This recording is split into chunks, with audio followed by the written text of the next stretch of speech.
know Ray Vickers from Kik-A-Boo had mentioned to put some milk or cream as well as some egg in order for the coating to stick.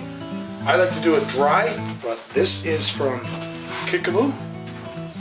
This is some really good stuff that Ray has sent to us, and we're going to put it on dry. So we're going to put it on our plate, and our fillets have been dried nicely in the paper towel. I highly recommend that if you're going to do it. We've got the oil heating up, and we're going to start coating our walleye.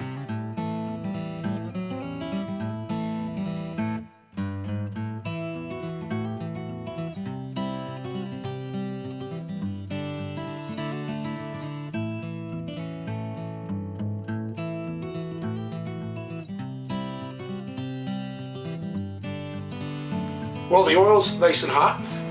Our fish are very evenly coated.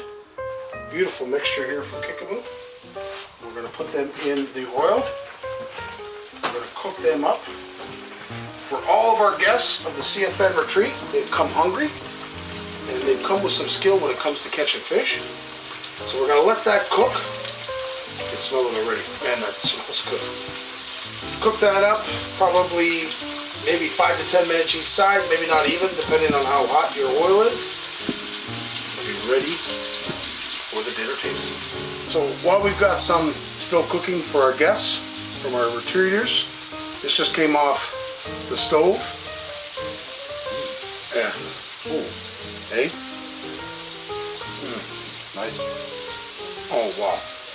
Okay, we got a teepee full of hungry guests for the CFN Retreat up here at Horwood Lake Lodge.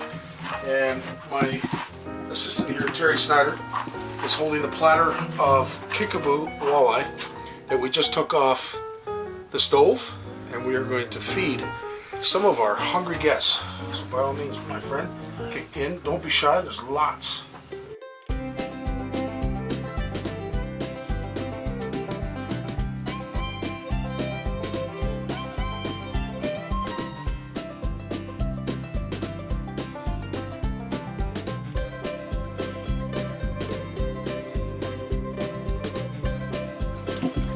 To our buddy Ray Vickers, who's donated this incredible seasoning and has made this dinner in our teepee this much more delightful. If you want to kick it up, go to kikaboosshop.com.